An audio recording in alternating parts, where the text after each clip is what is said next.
Alright y'all, welcome back to the channel and to some more waterfowl patterning. And we've got another kind of old school interesting setup and load out here today especially that I have some decently high hopes for. It's definitely something pretty interesting that we've tested before on the channel, but not quite through this same setup anyway. So what I've got out here today for a shell are some of these. Now no, these are not Super X shells, but as you can see, they have a piece of tape labeled BB on the top. And if you've been around the channel for a while, these are some of my grandfather's hand-loaded Goose loads from the mid-80s or so. They are a 3-inch, 1 7/8 ounce load of lead BB, so a pretty hefty load, that's for sure. And here's what those shells look like that he loaded up. They aren't the number 2 like it says on the shell, they are BB. His crimps weren't very perfect, but they served him well enough, I suppose. Now, I'm not going to cut one of those shells open, but I will leave the card up here above if you want to go see the video where I did cut them open and see how they're loaded. And as for the setup I've got today, I brought out the Remington 1187,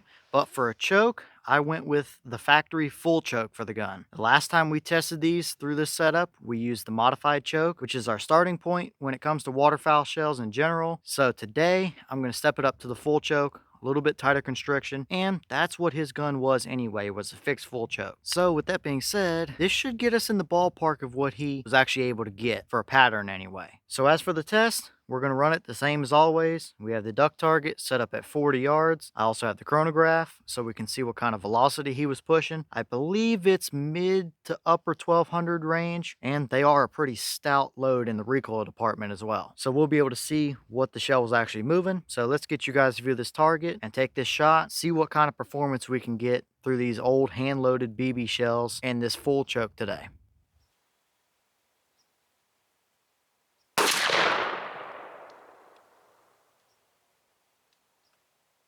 Okay, so that shell gave us 1283 through our chronograph, which is about right where I remember them being, is mid to high 1200s. So he's definitely got a relatively heavy 1 7/8 ounce load of BB moving pretty quick. I mean, it's not quite like the steel loads we have today. You're going to be carrying a whole lot more energy downrange with a load of lead shot than a steel shot at the same velocity. So as for our speed up here, everything looks pretty good to me, I'd say, or at least right where it should be. But let's go down range and see what kind of pattern we actually did get.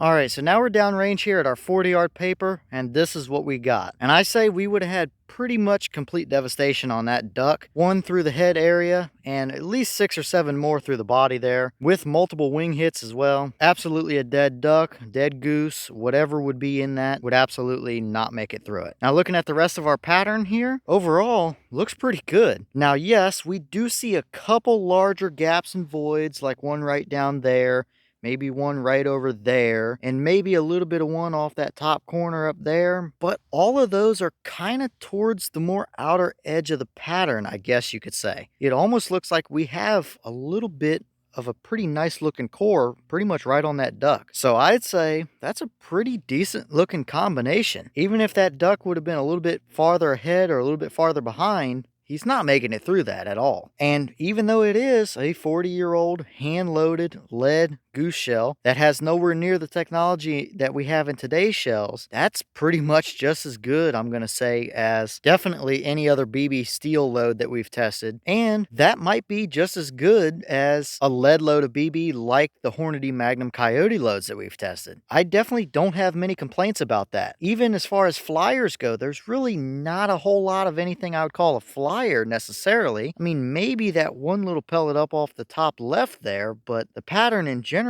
looks pretty decent, especially for what this shell actually is. So yeah, I'd say he had a pretty decent load set up for a full choke gun. Now I do have his gun. I know a lot of you guys asked about it. It needs some internal trigger work and stuff like that. I do really want to bring it out here and test it at some point, so it will happen. But for now, I'd say it looks pretty good through a full choke, especially for what this shell actually is. Okay, and here's the wads that he used in that particular shell, and it's honestly kind of a target style wad. I believe that these might be Winchester AA wads, which I believe were commonly used back then, but as you can clearly see, they seem to work pretty decently for this load. But nothing stuck down in there, no rips or tears. You can just see the little dimples from the shot. So for this loading, I'd say the wad looks pretty good, and I think it did what it was supposed to do, or what it was intended to do anyway, for his loading, that's for sure.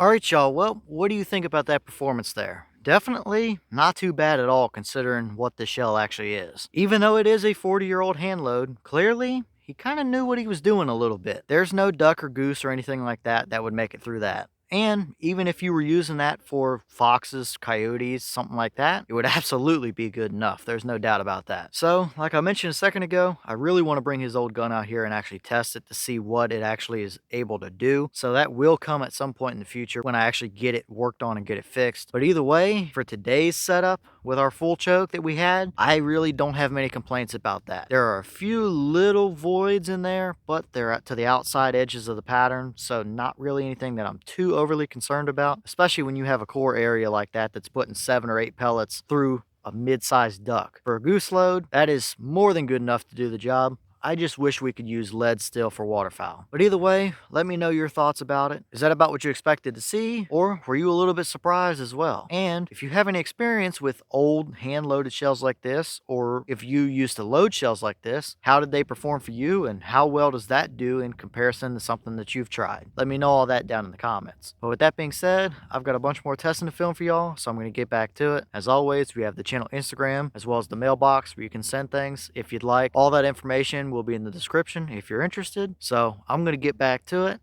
and I'll see y'all in the next one.